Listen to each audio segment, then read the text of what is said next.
महाराष्ट्रातला धर्मांतर विरोधी कायदा अधिक बळकट करण्याची उपमुख्यमंत्री फडणवीस यांची ग्वाही. माजी मंत्री छगन भुजबळ यांच्या दोषमुक्तीला आव्हान द्यायला तेव्हाचे मुख्यमंत्री उद्धव ठाकरे यांनी स्थगिती दिल्याचं उघड. महाराष्ट्रात 7,000 पोलिसांची भरती करण्याची उपमुख्यमंत्र्यांची घोषणा. मुंबई महापालिकेची सदस्य संख्या पूर्वी इतकीच करणारं विधेयक मंजूर. आणि माजी सदस्य केशवराव धोंडगे यांचा गौरव. ही होती विधानसभेतल्या बुधवारच्या कामकाजातली काही ठळक वैशिष्ट्य. आज सकाळी विशेष सत्रानं कामकाजाला सुरुवात झाली. यामध्ये विविध लक्षवेधी सूचनांवर चर्चा झाली. नितेश राणे यांनी एका लक्षवेधी सूचनेद्वारे महाराष्ट्रात धर्मांतर विरोधी कायदा लागू करण्याची मागणी केली. उपमुख्यमंत्री आणि गृहमंत्री देवेंद्र फडणवीस यांनी त्याला उत्तर दिलं. महाराष्ट्रात धर्मांतर बंदी कायदा अस्तित्वात आहे, त्यात काही त्रुटी असतील तर त्या दूर करू असं आश्वासन त्यांनी दिलं. अहमदनगर जिल्ह्यातील श्रीरामपूर इथं धर्मपरिवर्तनाच्या नावाखाली एका अल्पवयीन मुलीची फसवणूक करून तिच्यावर अत्याचार करण्यात आले. यातील आरोपीला अटक करण्यात आली आहे. मात्र तिथं असलेले पोलीस अधिकारी सानप अजूनही आरोपीला मदत करत आहेत. आरोपीला अजूनही स्थानिक कारागृहात ठेवण्यात आलं आहे. सेंट्रल जेलमध्ये पाठवण्यात आलं नाही. त्याला घरचा डबा दिला जातो. या पोलीस अधिकाऱ्याला निलंबित करण्यात आलेलं असलं तरी त्याचे कारनामे चालू आहेत. त्यामुळे या अधिकाऱ्याला बडतर्फ करावा अशी मागणी राणे यांनी केली. त्यावर उपमुख्यमंत्री फडणवीस यांनी सांगितलं की पीडित अल्पवयीन मुलीवर 3 वर्ष अत्याचार झाले. यातील आरोपी इम्रान कुरेशी आणि पोलीस अधिकारी सानप यांचे लागेबांधे आहेत का याची चौकशी केली जाईल आणि तसं आढळून आल्यास गुन्हेगारी स्वरूपाचा कट केल्याचा गुन्हा त्यांच्या विरोधात दाखल केला जाईल. राज्यात धर्मांतर विरोधी कायदा अस्तित्वात आहे, तो तपासून घेऊन अधिक टोकदार होण्याच्या दृष्टीनं त्यामध्ये सुधारणा केल्या जातील असं त्यांनी सांगितलं.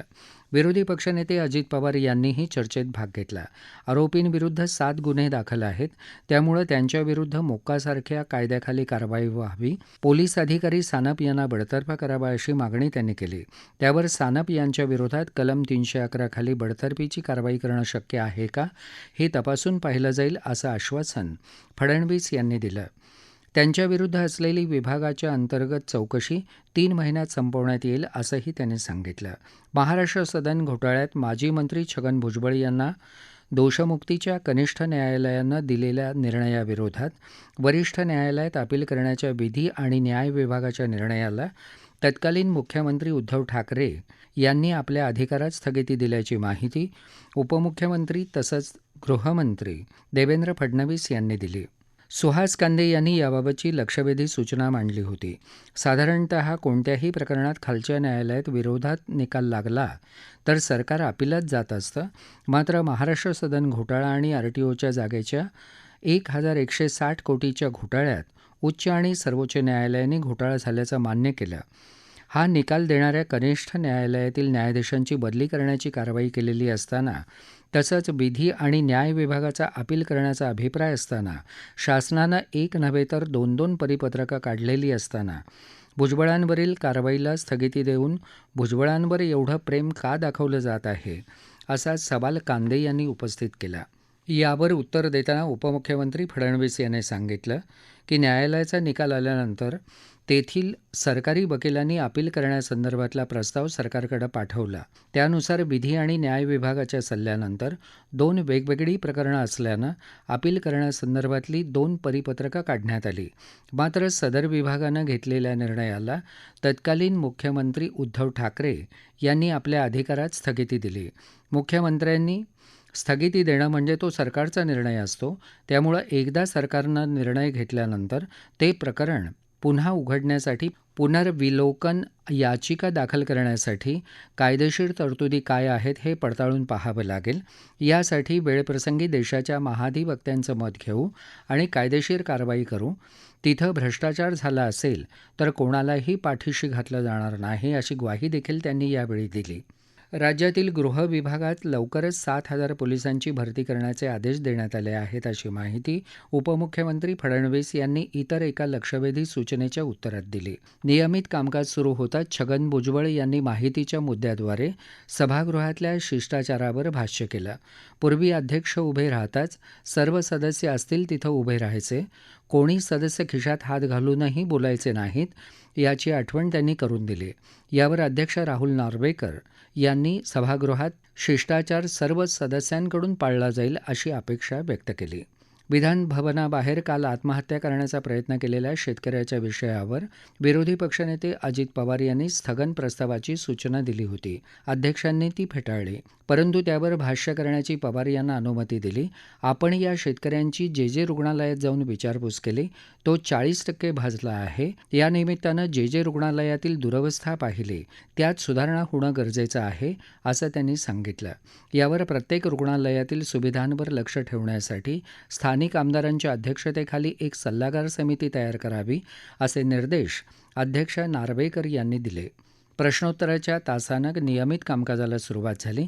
विधानसभेत तब्बल 30 वर्ष प्रतिनिधित्व करणारे माजी आमदार, माजी खासदार केशवराव धोंडगे यांच्या वयाला 100 वर्ष पूर्ण झाल्याबद्दल त्यांच्या कार्याचा गौरव करणारा प्रस्ताव एकमतानं मंजूर करण्यात आला. मुख्यमंत्री एकनाथ शिंदे यांनी यावर भाष्य केलं. केशवराव धोंडगे यांचा जन्म 25 जुलै 1922 रोजी मन्याड आणि पार्वती नदीच्या खोऱ्यात वसलेल्या गौळ या गावी झाला. 1948 साली श्री शिवाजी मोफत एज्युकेशन सोसायटीची स्थापना करून त्यांनी ज्ञानदानाचं कार्य केलं. औरंगाबाद, नांदेड, कंधारमधील वाड्या तांड्यांवरच्या मुलामुलींना शिक्षण घेण्याची संधी उपलब्ध करून दिली. 12 प्राथमिक शाळा, 11 माध्यमिक आणि उच्च माध्यमिक विद्यालयं, 2 वरिष्ठ महाविद्यालयं आणि 1 विधी महाविद्यालय सुरू केलं. हैदराबाद मुक्ती संग्राम लढ्यात तसंच संयुक्त महाराष्ट्र चळवळीत त्यांचा सक्रिय सहभाग होता. आणीबाणीच्या काळात कारावासही त्यांना सोसावा लागला होता. 1957, 62, 72, 85 आणि 1990 असं 5 वेळा नांदेड जिल्ह्यातील कंधार मतदारसंघातून महाराष्ट्र विधानसभेवर ते निवडून आले होते. सन 1970 मध्ये ते लोकसभेवर निर्वाचित झाले होते. वंदे मातरम गीतानं दोन्ही सभागृहांच्या सत्राचा प्रारंभ व्हावा अशी आग्रही मागणी त्यांनी केली होती. त्यानंतर डिसेंबर 1990 पासून दोन्ही सभागृहांच्या सत्रांचा प्रारंभ वंदे मातरम गीतानं होऊ लागला. धोंडगे यांनी विपुल लेखन केलं आहे. जय क्रांती या साप्ताहिकाचे ते संपादक राहिले आहेत. त्यांनी आजतागायत सुमारे 30 पुस्तकांचं लेखन केलंय. अशा या ज्येष्ठ स्वातंत्र्यसेनानी, कष्टकरी, कामगार आणि दीनदुबळ्यांचा आवाज बुलंद करणाऱ्या लोकप्रतिनिधींना आज खऱ्या अर्थानं वयाचं शतक साजरं केलंय अशा शब्दात मुख्यमंत्र्यांनी त्यांचा गौरव केला.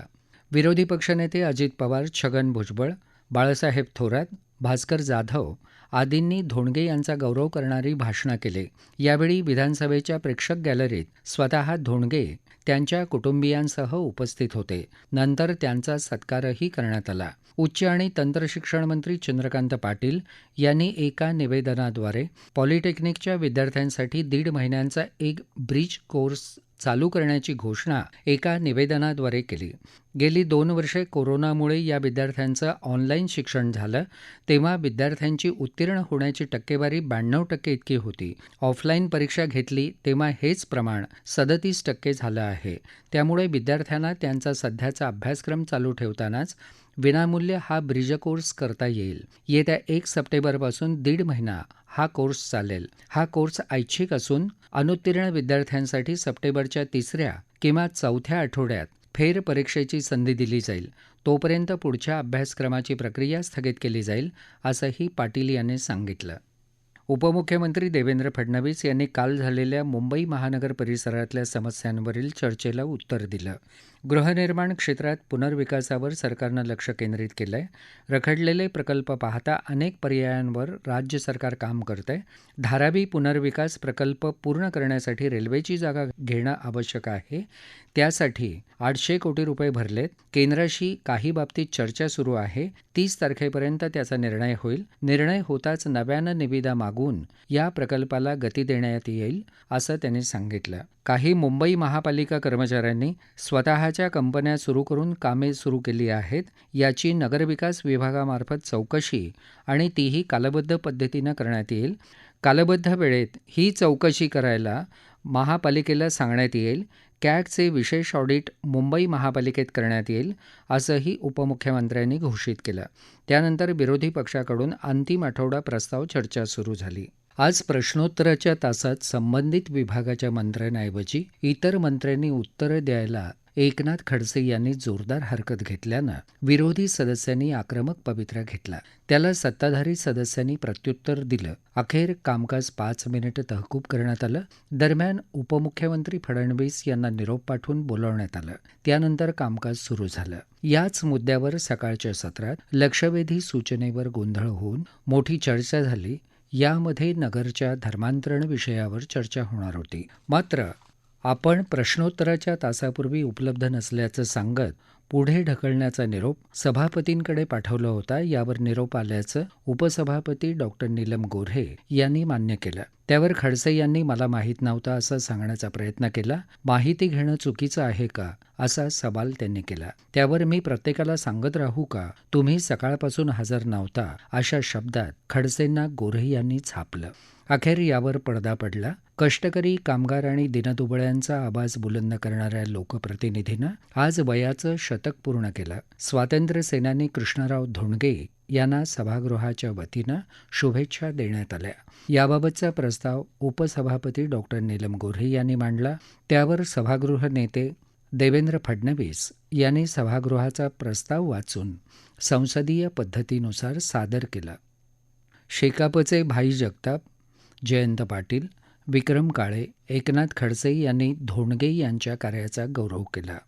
1957, 1962, 1972, 1985, 1990 असे 5 वेळा नांदेड जिल्ह्यातील कंधार मतदारसंघातून महाराष्ट्र विधानसभेवर ते निवडून आले होते. सन 1970 मध्ये ते लोकसभेवर निवडून गेले. केशवरावजी धोंडगे जसे राजकारणी आणि समाजकारणी आहेत तसे ते पत्रकार आणि साहित्यिकही आहेत. लोहा तालुक्याच्या सीमेवर त्यांनी गुराखी गडाची निर्मिती केली. सन 1991 पासून तिथं दरवर्षी जागतिक गुराखी साहित्य संमेलन भरवलं जातं. धोंडगे यांनी विपुल लेखन केलंय. जय क्रांती या साप्ताहिकाचे ते संपादक राहिले आहेत. त्यांनी आज तागायत सुमारे 30 पुस्तकांचं लेखन केलंय. दर्पणकार आचार्य बाळशास्त्री जांभेकर ज्येष्ठ संपादक पुरस्कार, धर्मवीर संभाजी महाराज पुरस्कार, मराठवाडा रत्न पुरस्कार, भारतीय विकास रत्न अवॉर्ड अशा अनेक पुरस्कारांनी त्यांना सन्मानित करण्यात आलं आहे. श्री शिवाजी लोक विद्यापीठ कल्याण यांनी त्यांना मानद डी.लिट पदवी प्रदान करून सन्मानित केलं आहे. विधान परिषद सभापतीपदाची निवडणूक कधी घेणार याबाबत राज्यपाल महोदयांकडून कोणतीही सूचना आली नसल्याबाबतची सद्यस्थिती काय अशी विचारणा सचिन अहिर यांनी केली. त्यावर काही सदस्यांनी इथं केलेली चर्चाच गैरलागू आहे असा मुद्दा जयंत पाटील यांनी उपस्थित केला. यावर विधिमंडळ सचिवालयाला विचारणा करून कामकाजात हे ठेवायचं की नाही यावर निर्णय घेऊ असं डॉ. नीलम गोऱ्हे यांनी स्पष्ट केलं. तथापि याबाबत माहिती विचारणं चुकीचं नाही असं त्या म्हणाल्या. नियम तपासून चर्चा वगळण्याचा निर्णय होईल. या विषयावर सकाळी गटनेत्यांच्या बैठकीत चर्चा झाली. संसदीय मंत्री चंद्रकांत पाटील यांनी उद्या काय ते सांगतो असं स्पष्ट केलं. सरकार स्थापनेसाठी राज्यपालांकडून जलद हालचाली झाल्या याकडं अहिर खडसे यांनी लक्ष वेधलं. राज्यात कुटुंब न्यायालयांची संख्या वाढवण्याबाबत प्रश्न विचारण्यात आला. त्यावर बोलताना उपमुख्यमंत्री देवेंद्र फडणवीस यांनी एप्रिलमध्ये 5 वर्षासाठी लातूर, बीड, जालना, उस्मानाबाद, परभणी, सांगली, जळगाव, रायगड, अलिबाग, यवतमाळ, अहमदनगर, सातारा, धुळे, भंडारा, बुलढाणा इथं प्रत्येकी 1 याप्रमाणे नियमित कौटुंबिक न्यायालयं सुरू ठेवायला मान्यता देण्यात आल्याचं सांगितलं. सर्वोच्च न्यायालयानं आरक्षणाबाबत दिलेल्या जैसे थे स्थिती ठेवण्याचे निर्देश दिले असताना सरकारनं आणलेलं आणि विधानसभेत मंजूर झालेलं विधेयक राज्याच्या महाधिवक्त्यांच्या सल्ल्याशिवाय मांडलं जाऊ नये अशी मागणी ॲडव्होकेट अनिल परब यांनी उपसभापती नीलम गोऱ्हे यांच्याकडे केली. यावरून चांगलीच गरमागरम चर्चा झाली. अखेर मुळात आजच्या पत्रिकेत हे विधेयक नाही. महाधिवक्त्यांचं मत घेणं हा अविश्वास नाही. त्यामुळं सत्ताधारी सदस्यांनी दुखावण्याची गरज नाही. उद्या सकाळी मुख्यमंत्री, उपमुख्यमंत्री, गटनेते यांची बैठक घेऊन त्यांचं मत जाणून घेतल्यावर विधेयकाचा निर्णय होईल असं गोऱ्हे यांनी स्पष्ट केलं. त्यानंतर यावर पडदा पडला. माजी कृषी मंत्री पांडुरंग फुंडकर यांच्या जीवनचरित्र भूमिपुत्रचं प्रकाशन संयुक्त सभागृहात होणार आहे असं सभापती गोऱ्हे यांनी जाहीर केलं.